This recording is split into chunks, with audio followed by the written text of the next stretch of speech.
Welcome to Home's Room. Just like homeroom, we start off our day getting together with our homies, swapping stories, even a little kiss and tell action. This podcast contains language not suitable for younger listeners, topics about sex and mental health. Discretion is advised. Our views are our own. Let class begin. I even gave you like an extra second, and then you moved your microphone as it was playing, and all of that gets picked up. So I'll have to change that. What's up, guys? How are you? It's our favorite time of year, I think, or second favorite if you count Boss Babes. I don't know. Either way, happy Halloween, spooky season. What's up, Kaitlin?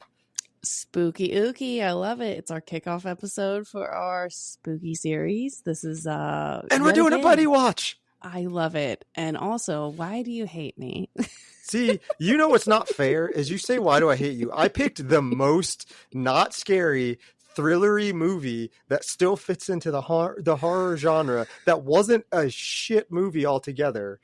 And then you're like, why do you hate me? Send me a text message like, oh my God, I could have just like made you watch like the most grotesque. I could have made you watch like Human Centipede. Are you kidding me? Okay, I have actually watched Human Centipede before. I will never watch it again, but it is legitimately one of my notes while I was sitting here watching this movie saying, what didn't Matt suggest to me out of an abundance of love and support for our friendship versus this exact movie? Yeah, so what the plan was is our resident softie to watch a horror movie, and we were going to do a review and like a breakdown of this movie because I really wanted to do that. But then it became like, well, you don't watch horror movies, so what movie can I do? And she's like, well, I like, and then she described basically like thrillers that are like mainstream thrillers with like no, like people might die, people might get like hurt,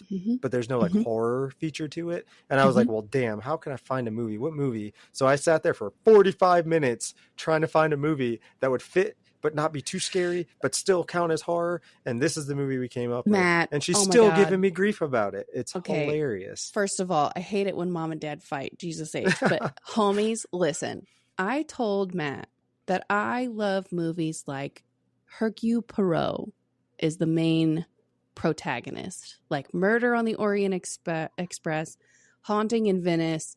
I grew up playing Nancy Drew fucking computer games, all this other stuff.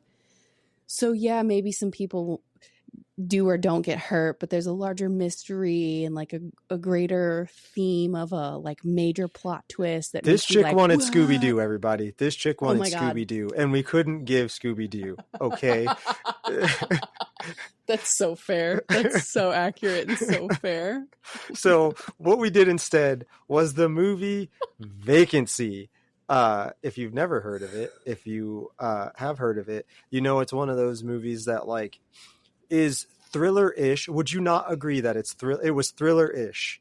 For a horror movie, there was a level of whodunit, what's going on to it that so I tried. I also pitched the movie The Hitcher, the remake, which isn't scary. It's mostly just like, don't pick up a hitchhiker, like foreboding tale. But it's going to happen. I get what is it? Joyride is another movie that like fits into that thing where they're like they're horror because there's somebody trying to kill some people, but it's not like horror like jump scares. There were a couple of jump scares, but if you didn't see those jump scares coming, I feel like that was you're not well versed in the horror realm. But again, Vacancy. So breaking down Vacancy in like a quick synopsis. Couple has car trouble. They go to a motel.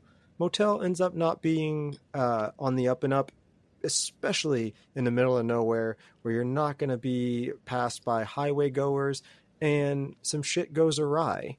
Kaitlin, going into this, I told you don't do any research. Just watch it, and then we'll get an untainted response to what it was. Are you glad that you didn't look it up, or would you rather have had like a lookup? It is out of love for my friendship with you, Matt, that I did not do any research. It is out of my trust for you and your recommendation of a movie that we would have had fun buddy watching together. I had zero concept of even the year that this movie came out. I didn't even know who the main actors were. I didn't know shit about shit. You said, wait to watch this movie, take notes, wait to watch it until as close as you can as we're recording the episode. So we're sitting here recording this. I literally watched it last night. One of my first notes for this movie is Kate Beckinsale. Hell yeah, is the exact note that I wrote down. And then my other main note from the beginning of the movie is, why the fuck is the introduction so long? Dear God, it's 2 minutes and 47 seconds so long. I have a note about that too. But before we get there, it is from 2007, starring Kate Beckinsale and Luke Wilson, the other Wilson, if you will. And the IMDb has it ranked or rated at 6.2 out of 10. It has a Metascore of 54, which means that like it's not the greatest, but it's also like it's fallen like straight middle of the road, maybe tilting towards like a better of that, especially in the early 2000s like that. So many of these movies were coming out that like it's kind of like superhero movies now where like there's so many of them that like how do you really rate them without like all of them weren't good, but for the time they were like, oh, that one was pretty good. So there's that. But I will say my first note was it's such an interesting horror open because it wasn't a cold open. It did not throw you into something happening and then bam, title credit. Like it jumped into like actual like a credit scene and a title card, and the credits did go on. They let you know every motherfucker that worked on this production before we got any character, like anything. So to me, that's just not like a common horror movie thing, and I think that's super like off-putting going into it, and like probably why this movie is like kind of like looked at with that weird squinty eye of, is it horror, is it not horror, because it does weird things like that. I also will say that at the beginning of this movie, the very first thing you find out is he took a shortcut, and it is never a good idea to take a shortcut in a horror movie. Wife sleeping, she wakes up and says, where are you? What is going on? I'm not lost. Took a shortcut. Yeah, I'm not lost. I took a shortcut. It's like, homie, that just seems like a bad situation. Mm-mm. And then they run into, car trouble. They pull over to this gas station, and it's a classic like Harbinger guy at gas station. Yeah, we'll get you fixed up in a jiff in the middle of the night. I was about to head out. Why don't you pop the hood and let me work on your car without you actually seeing what I'm doing? Mm-hmm. Such a good idea. But they also have car trouble and loud engine noises like 3 times before they actually pull over to the gas station. I'm like, damn squirrel or raccoon or whatever it was. I didn't see, every time I see this movie, I forget to look to see what it actually was. Did you see a raccoon? Was it a raccoon? Okay, it was a raccoon. She kept saying squirrel, but I was like, I don't know if it was or wasn't. I don't remember. I was still weirded out by the title sequence being not a cold open. I was writing my note about that probably when that happened. But yeah, and then Harbinger guy gives her a sparkler, and that seems like a great idea at a gas station. That's one of my notes is it seems like a solid idea to give people sparklers, or sparklies as he called them. I felt like, so they drive away from this gas station attendant, that plot twist sets them up for additional car trouble, so that they return back to the motel and they become subjects of a snuff film. I thought that the sparkler was going to be like a context clue or like a indicator of the whole motel's about to explode into a giant fireball, with no additional like reference of fire or flames or anything. I was like extra confused about why that was even like mentioned in the storyline or anything. But yeah, I kind of had like hope that as somebody that enjoys thriller books and like thriller movies, that like some of the main themes throughout the introduction. Kaitlin, this is horror. It's not a thriller. This is horror. There is no context to anything. Well, I know, but here I'm looking on IMDb. It's slasher horror, and thriller are the main topics, like themes on IMDb. And I was like, okay, my homie Matt is not going to steer me wrong. It's not just going to be a like garbage horror film for like no purpose other than to just make you nauseous when you make you throw up, like Human Centipede or like Tusk. Yeah. You know, which I have never seen the full movie Tusk. I've only watched it in clips on TikTok. That's fine. I know enough about it to never want to see it. Yeah. But yeah. So I kind of like had hope or like some type of maybe misplaced expectation that the sparkler in the beginning was going to be like, oh, it's going to matter. Kate Beckinsale is going to like turn around and blow the whole motel up in the end. You know what's ironic is this is before, like this is right around the time where she was becoming like badass Kate Beckinsale. Mm-hmm. So like she hadn't yet like cemented herself into like you just assume that she's going to be like, this is like around like her transition after Pearl Harbor into like less damsel-y roles and more like badass, like I'm a independent woman and I don't need no man to save me because I'm gonna save everybody else kind of thing. And I think that like it makes watching this movie with the context of who Kate Beckinsale is now makes her seem weird in this movie, I will say. So to give a little context too, while I'm on IMDb, the movie prior to Vacancy that she's most famously known for is that awful Adam Sandler movie Click that came out in 2006. Oh yeah, where she was her. Mm-hmm. Before those, oh my god. Okay, before internet. Oh my god. Okay, I'm just on her IMDb. Before Click, before Vacancy, she had 2 underworld movies. She had Van Helsing in 2004, but in 2002. She was famously one of the leading actresses of a movie called Tiptoes.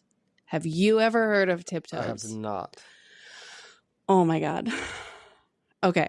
Tiptoes in 2002 was a movie about Kate Beckinsale is this beautiful fiance. She is marrying, God, what is his name?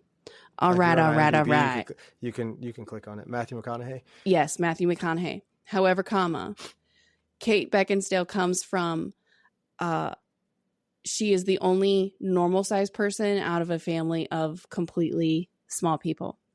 Oh. The lead actor in this movie Tiptoes in 2002 is Gary Oldman, and he plays his part 100% on his knees with fake shoes on his knees.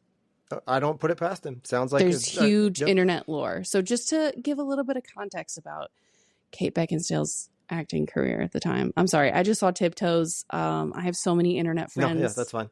That we have bonded about that. But anyways, like I said, it just becomes like it was when she was transitioning into being like that person. It was like right around the time. So this was like a weird thing, like we know who she is now, and it's like, huh.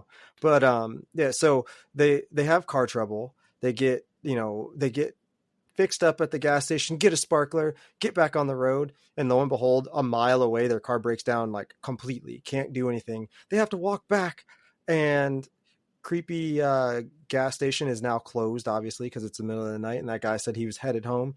So they go to the motel, see if they can get somebody on the phone, and I'm sorry, but like that dude is like the most, you would work at this creepy motel in the middle of nowhere and be there all night. As they walk in, there's screams coming from a back room, and he jokingly goes in to turn off a VCR saying, oh, it gets boring here.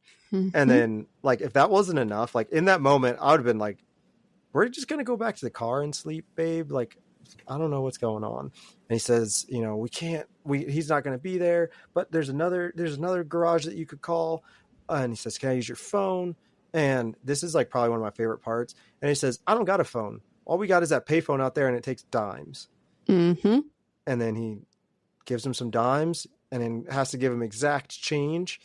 And then as they're walking out the door, he says, problem is that place isn't opened until tomorrow. So it's like, why would you let them go through all that? And that's how you know some shit is about to go awry. When he offered him the dimes, did you think he was actually going to be able to make a phone call? No, I was confused about why it was even a thing to occur in the first place. I'm like, I've never seen a payphone that only takes dimes. Yeah. So what was your first, because this is where like the nope moments start happening. What was your first nope moment? Like where you saw what was happening, you know, the premise of the movie, they're going to be subject, like they go to this motel. This motel is known is per the trailer, per the information that we know about the movie, a murderer's paradise. So, what was your first nope moment? My first note moment was Luke Wilson. His character's name is David Fox. Kate Beckinsale's character's name is Amy. David and Amy walk into the motel. The first thing that they hear are a loud woman's screams, like violent screams. Like when they walked in to the office. Yes, they go, and the woman's screams go on for like a solid, like closer to a minute. And then Frank Whaley, who plays the front office dude, who plot twist turns out to be one of the violent dudes. His character's name is Mason. He comes out of the office. He mutes the woman screaming and offers no like valid suggestion or like valid excuse for like why there's a video of this woman screaming at the top of her lungs. So I just was like, that's maybe my first nope. But I will say that my impression of Kate Beckinsale for the first 2/3 of this entire movie was just the woman in distress. I need a man to save me. Kind of like, no, David. That's what I said. You have to look at her with a different lens in this movie than like what you know her for, and it's so weird. No, David. It's don't so open jarring. the door. No, David, don't open the door. So for me, my first nope moment was the big ass bug, and then the water in the room, or the water in their hotel room, and the big ass bug. Because it's like at that point, okay, there is not a single fucking reason we should be staying here. Like whatever that dude could have been watching a horror movie. I don't know. I didn't see what it was. It was creepy, but like also, this is a weird town, so like the only people that would live here are probably going to be creepy. So like I'm just gonna let that one go. But seeing the big ass bug in my hotel room and then turning the water on, the water was like brownish black, looked like the sewage was just recirculating back into the like water system. Nope, we're getting the fuck out of here. And David says, like, what babe? And she says, I'm sleeping with my clothes on. And he opens a door and he says, I'm sleeping with my shoes on. And it's just like, no, we're not sleeping here at all. We're getting the fuck out of here. I don't understand. That's just like, nope. Like I said, that was my nope moment. And the lighting in that room is just so awkward and screams, this is where you get murdered. And I didn't understand that part as far as like a couple staying there. Like this looks like exactly where they filmed every like 50s, 60s like murder scene. Like, I don't know why are we in this room? Let's go. Let's not be here. And, before long, they find these tapes. I guess they get they find the tapes and then the door gets banged on. So they're watching the what they think is a horror movie, and it's kind of strange. And then the shit kind of goes left. But for you, how long do you think it would have taken you to realize that the room in those tapes was the room that you were staying in? I'll just be honest. Probably the same time that it was for Luke Wilson, his character, David Fox. The same time that David was watching these movies and being like, those curtains match. This bed thing matches. This is so weird. But let me also tell you, Matt, when David Fox realizes that these VHS tapes that are randomly left on top of the VCR, because the cable doesn't work, the TV's just totally connected to static. He's like, okay, well, I just want to chill and relax after a very stressful night of car trouble. He puts in these VCRs and he's like, this is so weird. This is real different, whatever. here is that at that point in the movie where you're watching random videos of innocent women being shivved and stabbed. Well, there was more than women. There was dudes. Don't paint it like that. There were couples. There were married couples. But most like vividly to me, it was like a group of like 2 or 3 girls that were staying in the same hotel room that got attacked and shivved, and all you hear is like the chaos and the killer dudes that come in and they're like hanging on to hanging on the chandelier beams, or whatever. Yeah, whatever that was. Swinging off of it. They're swinging off of the support beams, and I was like, okay, Matt. I just asked for a nice, peaceful thriller, and you want to show me some fucking scary shit where I got to watch women being shivved to death. I was like, oh, okay, Matt, why do you hate me? No, that's... for the record, they were being stabbed. There was a knife used, not a shiv, just so we're all clear out there. Sorry. All right. Okay. Apologies. Miss Criminal... investigator, shivs were not used. It was knives. They were big old hunting knives. That's true. I'm not gonna lie and say that I knew what the fuck was going on. I probably would have figured it out at the same time that David Fox did when he was watching the videos and be like, this looks suspiciously familiar. I wonder why.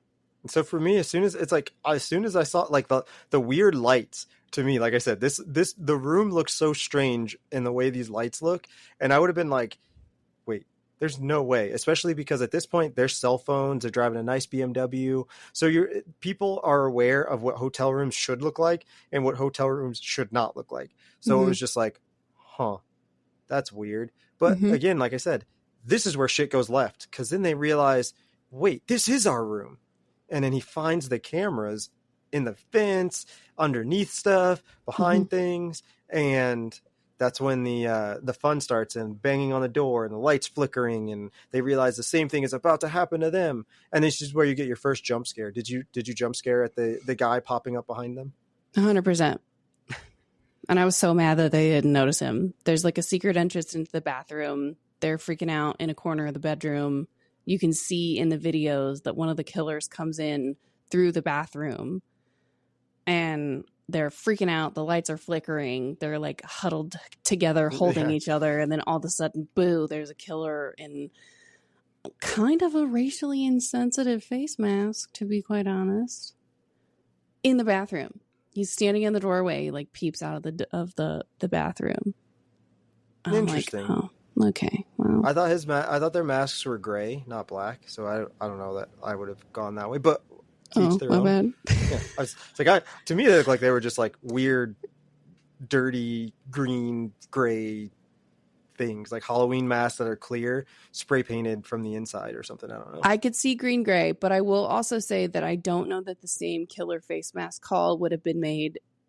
The same call in 2007 would have been made now in 2024. Yeah, I could see that. I could see that. I will give you that one. So, my favorite part is when they're getting the door banged on and they're freaking out. People always say, I have a gun and I'll use it. But like they never have a gun. And it's like in that moment, it's like we all forget that they're watching them through cameras. So it's like they can see you. So on the outside chance in 2007 that this camera is not set up to a monitor somewhere else that somebody's watching that knows clearly you don't have a gun, and the fact that you're not using it in this moment kind of tells them that you don't have one. It's like it's always like interesting to me that that's where people go, like, but then in that same token they decide not to pick up anything else as a weapon to defend themselves. They just like cower, and I think that's so interesting. Well, this was also the biggest fucking plot twist question that I had. I'm confused about if he found the cameras, why he didn't like stick a knife or stick something into the vents to like disable the cameras or like break the lenses or something. If I was in a hotel room and I found cameras, I would immediately disable them. Is that going to get me killed faster? IDK, but they're also not going to have a live stream into the room. Yeah. I feel that. I have a note about that as well. But before we get to that, he decides to go out and try and use the payphone. And like while it's a calm moment and it seems like the people banging on the doors and the lights flickering kind of go away, and you know, it's like I don't understand when you heard the voice on the phone that was clearly the dude at the front desk talking to you, like how you would not just be like, hold on, wait a second. And then boom, here comes their own car crashing through the phone booth. And it was just like, man, that might have been a detail that I missed. I don't think that I picked it was their car. That was their own car that crashed into the, shit. Yeah, it's like that's fucked up, man. But like again, you know, this is where we get to where, you know, like the dude at the front desk is literally the most like I watch people getting killed for fun looking dude. So like his voice just I couldn't not. Mason, front desk operator, you look like the exact guy that would put on a murder hotel production. But like you said, they didn't get smart until, you know, a little bit later, and he lets Kate Beckinsale's character, Amy, fall asleep. And he blocks one camera so they can't see him watching the tapes, and he's watching it with the volume turned down, like, you know, a super sleuth. And he realizes they are coming from the bathroom. And I watched this with Courtney. So I looked at her and I was like, you know, what bugs me is like, if I knew that they were coming from the bathroom and I couldn't figure out where, I would have taken a fucking mattress off the bed and dropped it on the floor in there, and then put a lamp in there. Cause like all this shit is still sitting here. So if they're coming from the bathroom, they're going to have to knock some shit over to get out of the bathroom. So I know that they're coming no matter where I am in this room. Cause like, what the fuck? And if as soon as they found the secret door in the fucking floor, it's like, yep, we're good. I'm going to put a lamp on top of that. So if they open it, it's going to fall, or I'm going to throw the bed in there. So like something to be defensive. I'm not just like the windows nailed shut, all this. What, at what point in time do you not be like, you know what? I'm going to grab something heavy, and if they come in here, you make them fucking earn it. I don't let them just, nope, that's not what they do. What they do instead is they realize that there's an apple that she left in the car that she had cut herself and bled on sitting on the counter. And they're arguing, did you bring this? No, I didn't bring it. Did you bring it? No, I bled on it. Why would I bring it?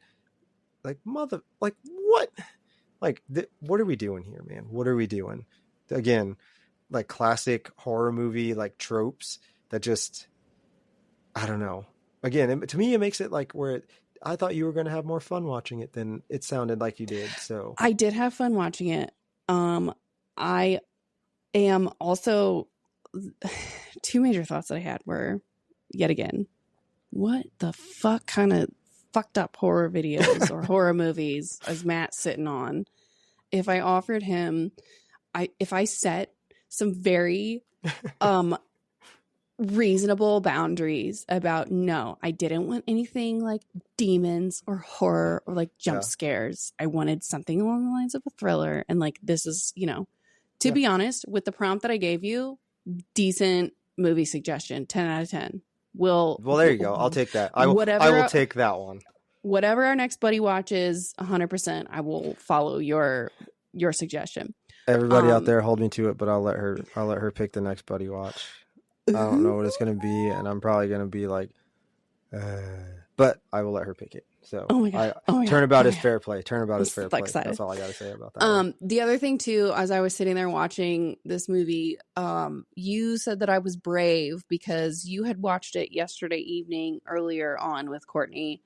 I told you that I was doing the same thing. I was watching Vacancy after my kids had already gone to bed, which you know from a general just time frame of my basic evenings. We sit here, we record at 8 p.m. Sometimes at like 7:30, 7:45, I'll just shoot you a text and be like, hey, I might be a couple minutes late.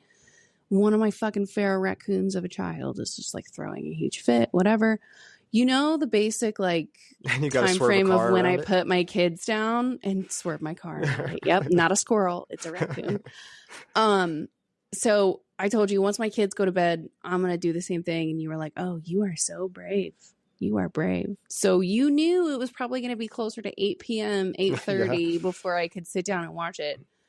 Let me also tell you, in the like at the core of who I am as a person, I just want to be in bed all the time. I just want to go to sleep early.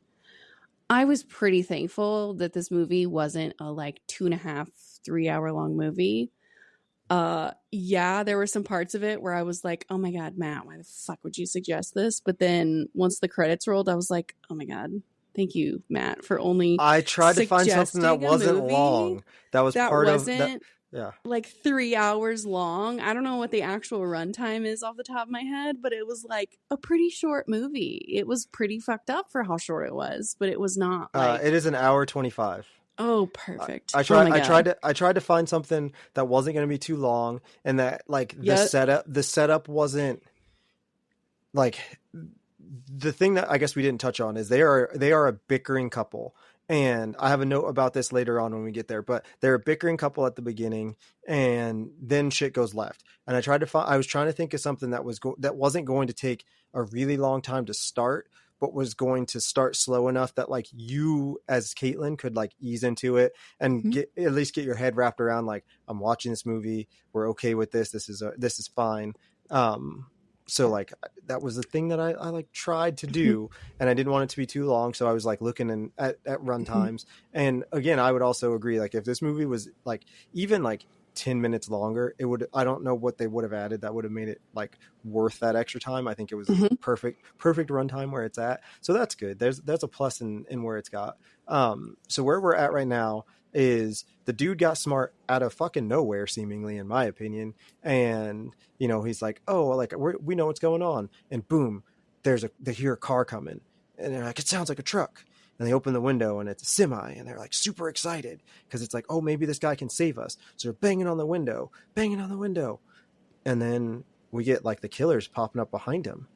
And they're like, no, look behind you. And you're like your classic banging on the window. Also, I feel like the glass was soundproof, and I don't know if it was supposed to be that way. Like they soundproof this room, so from the outside you couldn't hear the screams as much, or if it was just like Hollywood movie magic where like for some reason this guy can't hear them or is seemingly not hearing them. And then he kind of looks weird, turns around, and boom, Mason pops up with a box of snuff film videos. And this trucker was stopping by to get his hookup on these snuff films that he's probably been watching to keep him occupied on his over-the-road trucking endeavors. They're like, what a fucking... The killers are right behind you, sir. Turn around. They're going to get you. And then he turns around and like takes a box of VHS tapes. Like, man, of course the trucker was in on it. Of course. He's like, homies, I'm here to get my fix. What are you fucking talking about? Right. Yeah. See you next week. Dude. Well, guess not. I don't know. See, like, it just bugged me. And then, you know, from there, it's like they realize nobody's coming to save me. We got to figure this out. So they go through these tunnels that the guys have been using that they found in the bathroom. And, you know, they get into the hotel office and then have to get back down in the tunnel because people are coming. The way that those guys moved through that tunnel looked so Mad Max, and like, they do this all the time. Like they just have practice. Like, all right, you try and get to this end as fast as you can, and I'm gonna time you. Cause they legitimately move through this tunnel with like I said, all I could think of is like the way that Mad Max people move with this like quick, choppy speed.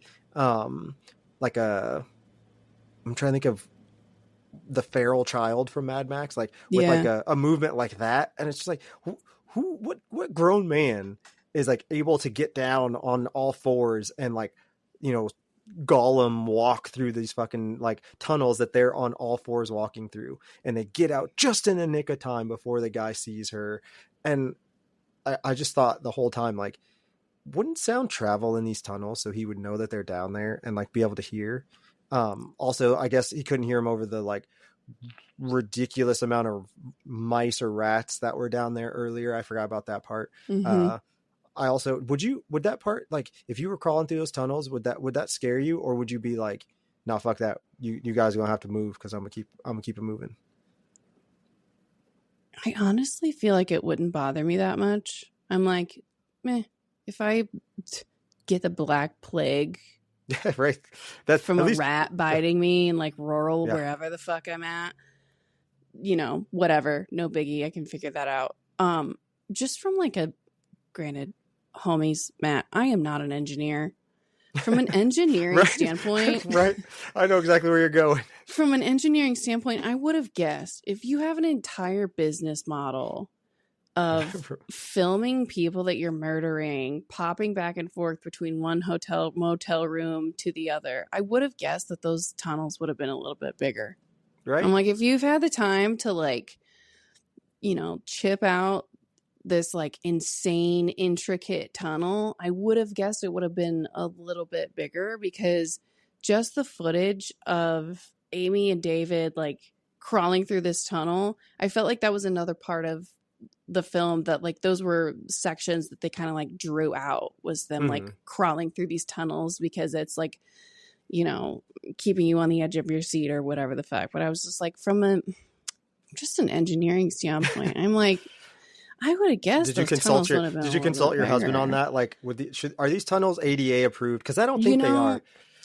They're definitely not. I will tell you that.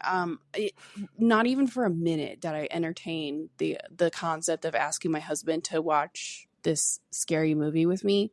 If you think I have zero tolerance for scary movies, he is a whole other fucking. So you're like polar opposite of me and Courtney, dude. Could not be more polar opposite. That's like, funny. It would be so cute to be able to watch and like hold each other through a scary movie.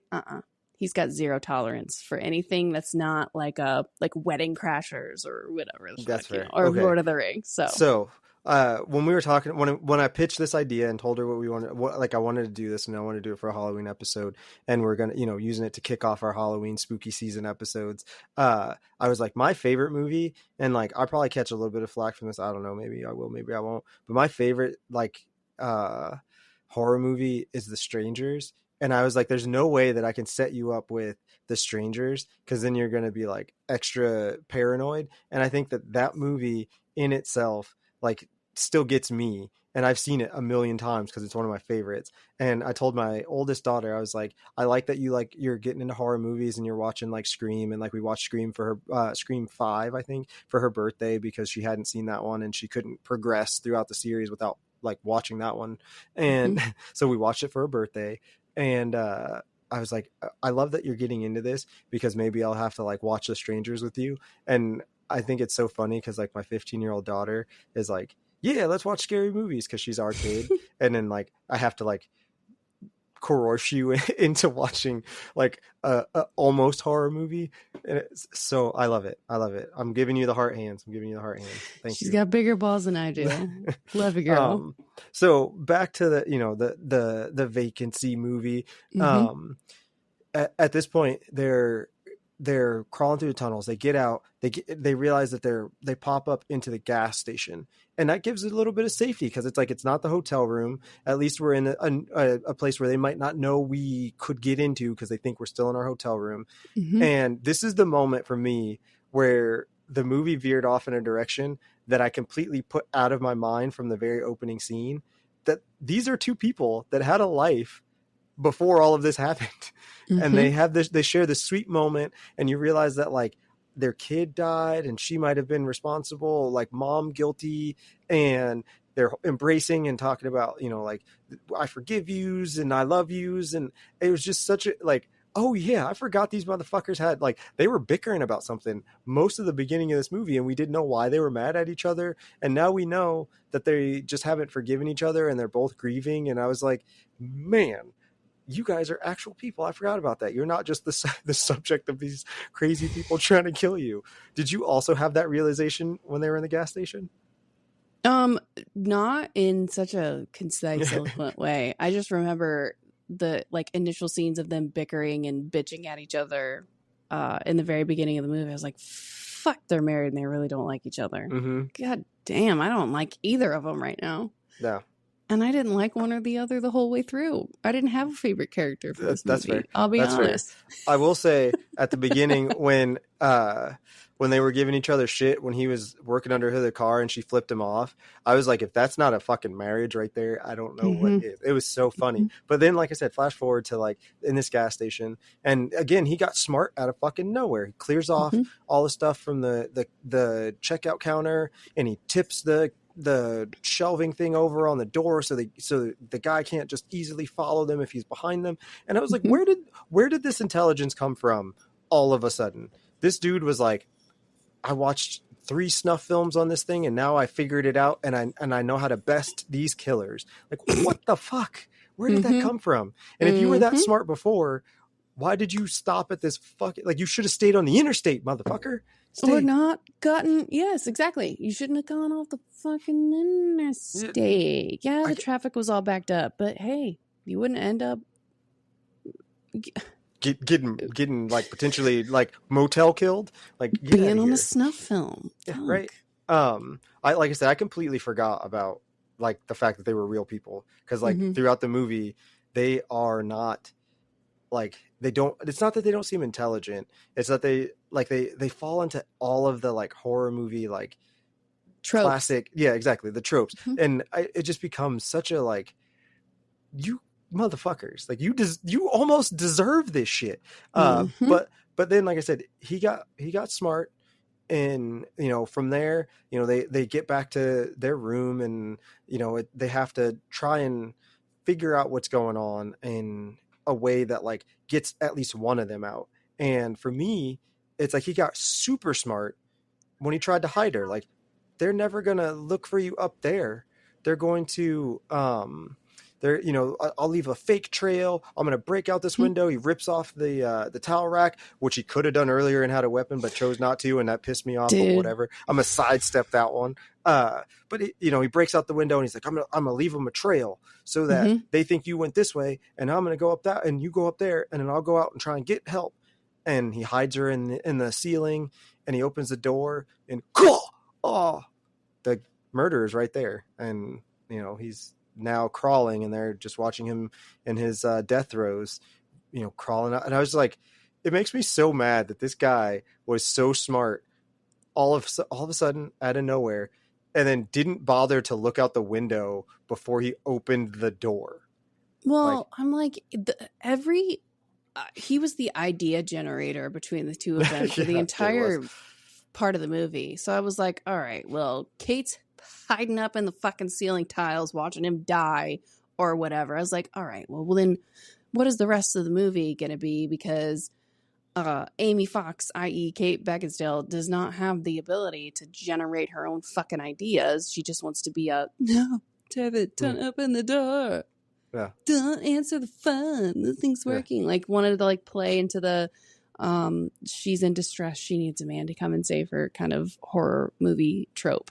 So honestly, when I was watching David Fox kind of die after he opened the door and the killer stabbed him, shivved him, if you will, I was like, all right, well then where the fuck do we go from here?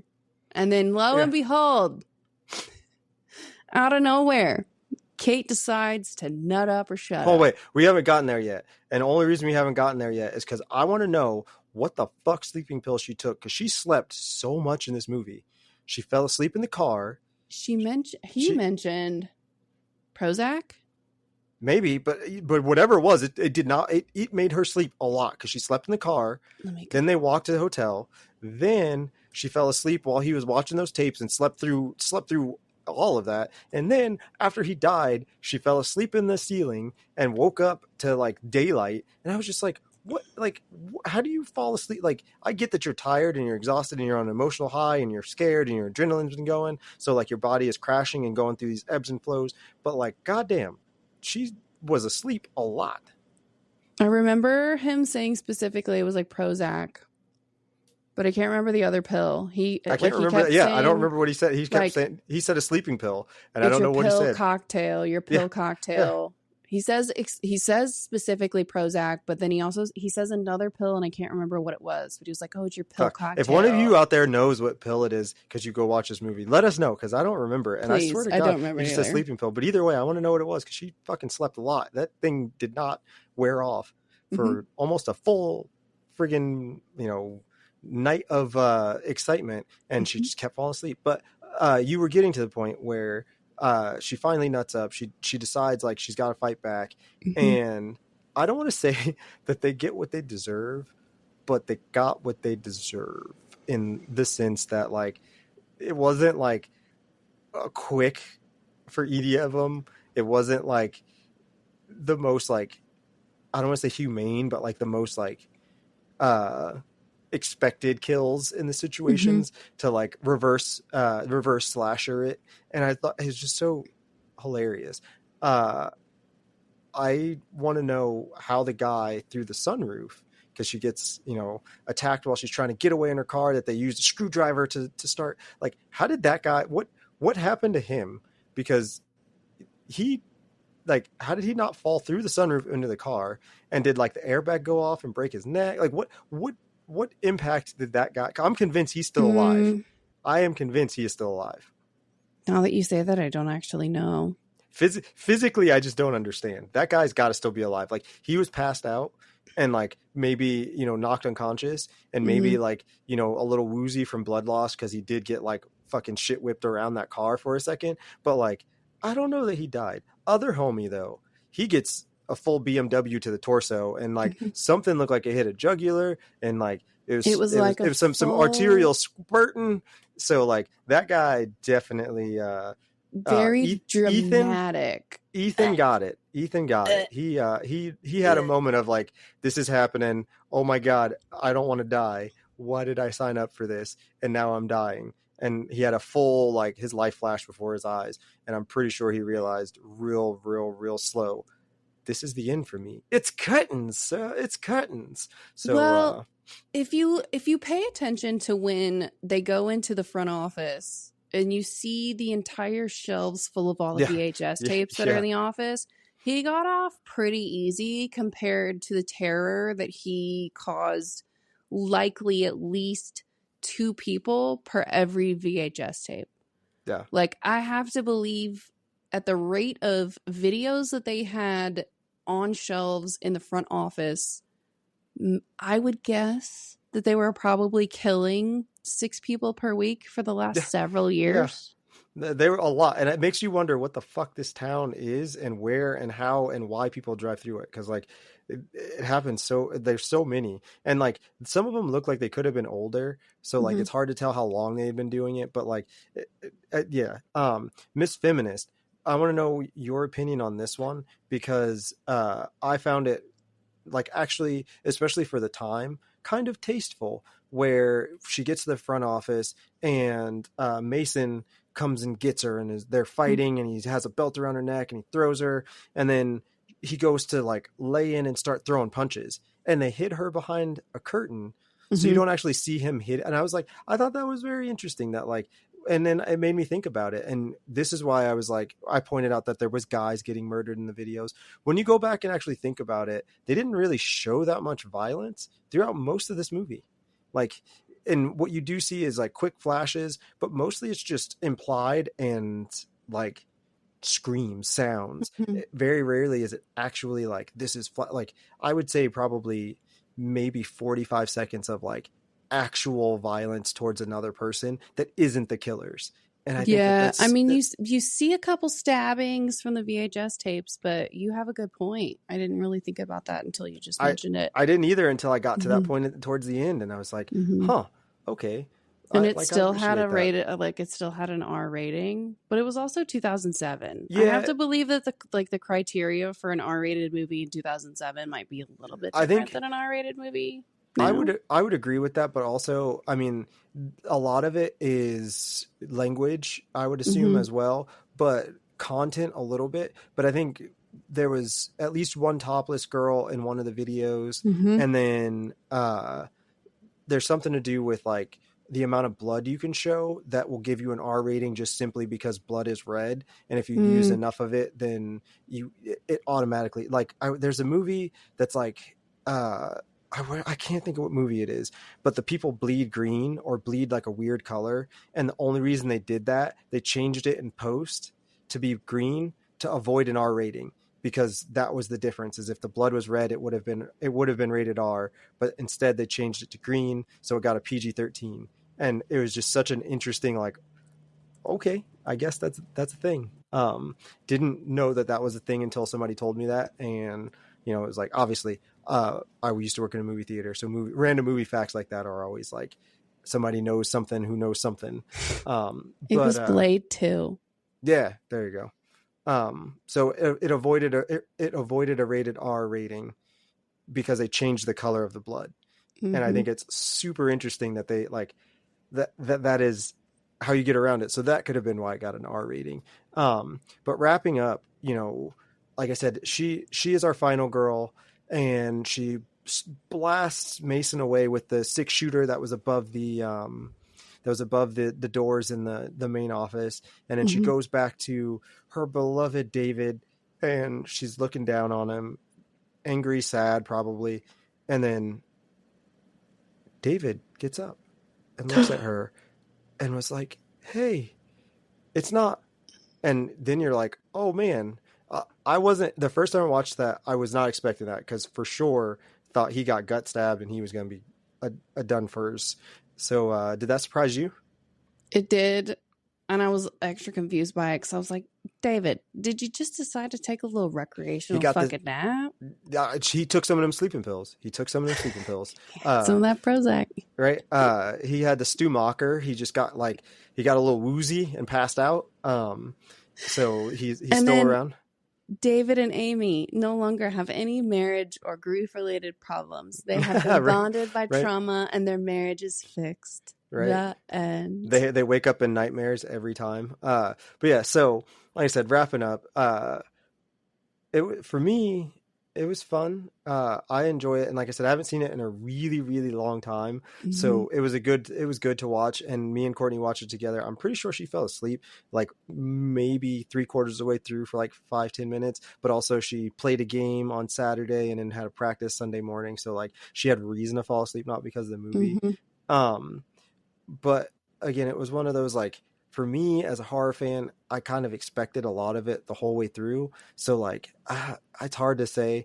And I told you before we started recording, we were going to give it some ratings. And I think they rate hotels with like stars, right? That's how we rate hotels. So if I had to give it a rating out of 5 stars, I would give it a 3.5.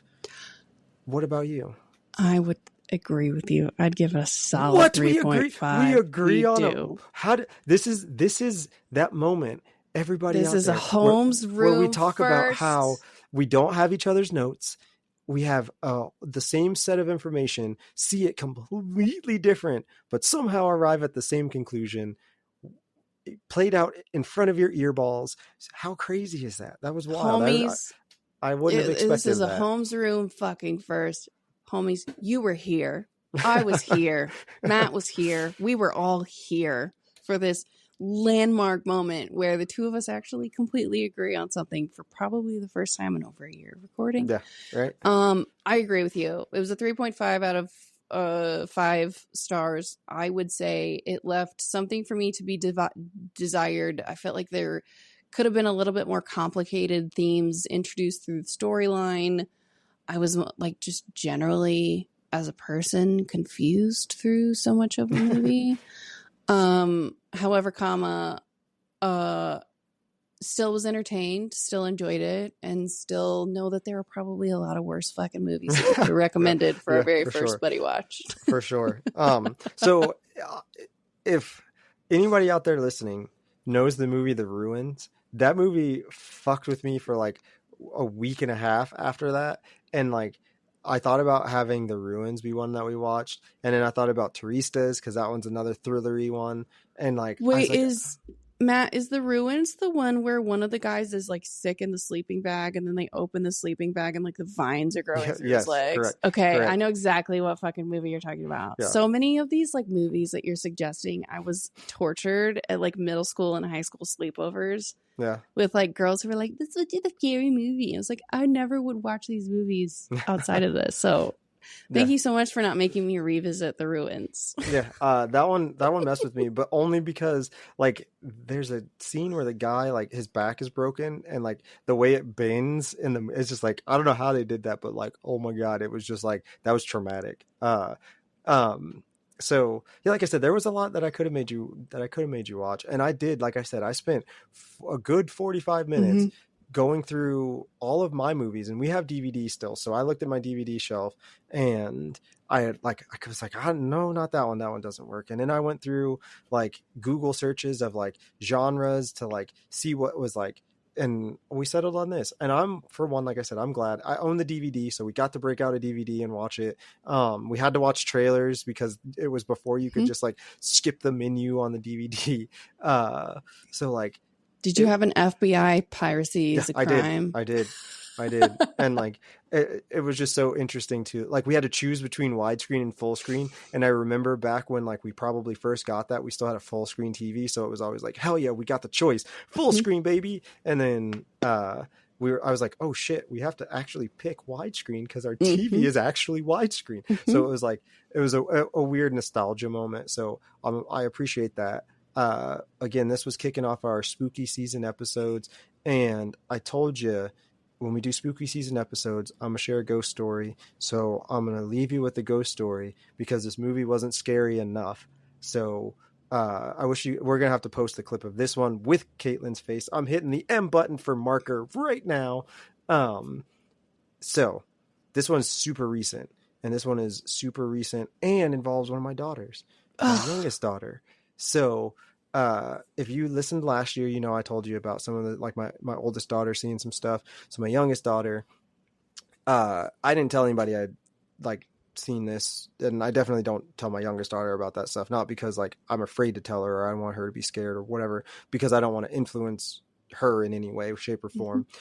So where I sit on the couch, I can see into our kitchen, and our bedroom is to the right and through a doorway of where I can see into the kitchen. So like when things move in the kitchen, I have like the opening of a doorway that's maybe like 1.5 times a normal size doorway, about the same height, but there's no door in it. It's just like a pass through. So I've seen a shadow moving back and forth going into our bedroom. And I was like, God, like this is annoying. Cause I said it last year, like this is the first place I've probably lived in a really long time where I don't have like a ton of random things happen or see a ton of random things. So, you know, I've seen it, and like I've tried to like break it down to see if it's like shadows passing through a window or like reflections of something. And I can't explain it. I can't tell you where the shadow is coming from because it'll be at different times of day. There's nothing going past the house. We don't have trees in that spot. There's no reason for a shadow to move in the direction that it moves in. So we're sitting there. I don't remember what we were watching. We were just watching something. She was sitting next to me on the couch, and she goes, "Is mom home?" And I was like, "No, I think she's at practice still." Why? Like thinking maybe she came home and I was in a different room and I didn't know she popped up. And she was like, "I just thought she walked into the room and I saw the same shadow, but I didn't say anything. I didn't react to it." And then I was like, "Why do you like?" She's like, "Well, I just thought she walked into your room.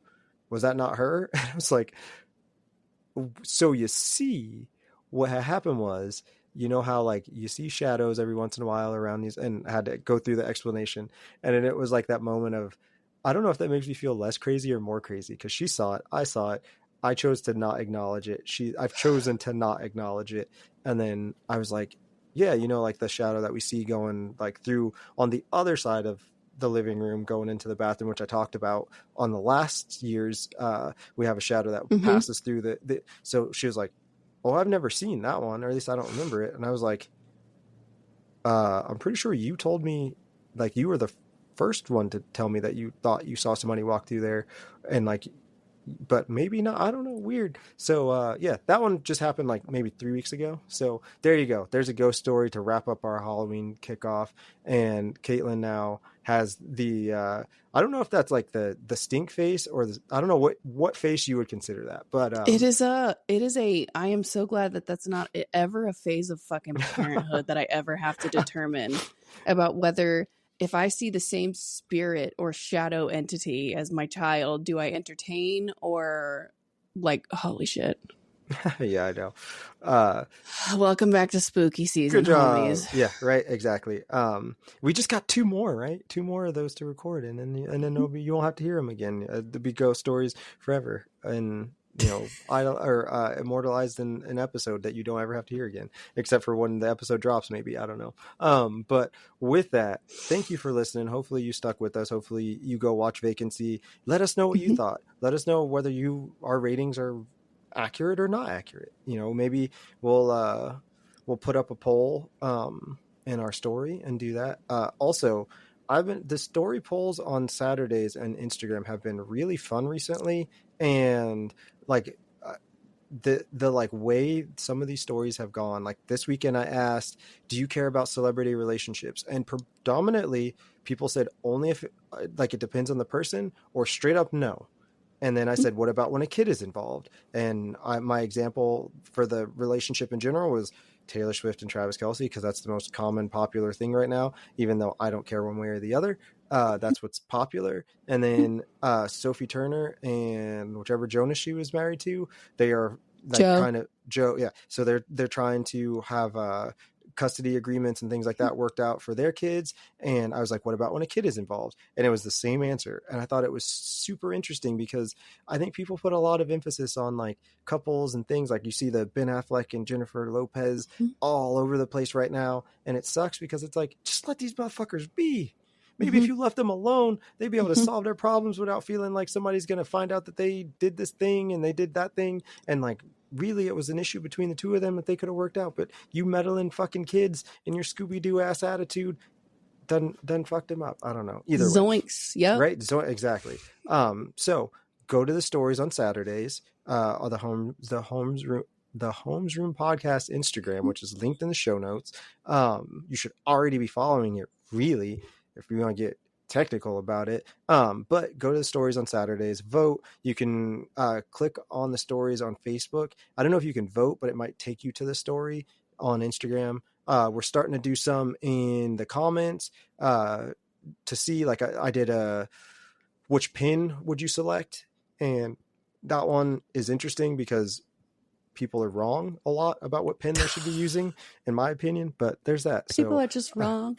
If you want some silent judgment or some like some judgy reactions, go vote for those things when they're in the comments, or when they're in like actual posts. Other than that, enjoy your day, enjoy your Halloween spooky season. Go do something fun. Pumpkin patch, apple cider with some Jack and a cinnamon stick is really good warmed up. Go try that out. I don't know. Thank you, Kaitlin, for watching this movie, and thank you for being my co-host. Catch you on the next one, Matt and other homies. Adore you all. Bye. Bye. The bell is about to ring. If you want to drop us a voice message or simply ask a question, you can do that by clicking the link in the show notes below. Be sure to leave us a 5-star review. It helps more people find us. Theme music by Kinsey. More music available on Spotify. Remember, every day is a class. Go learn something.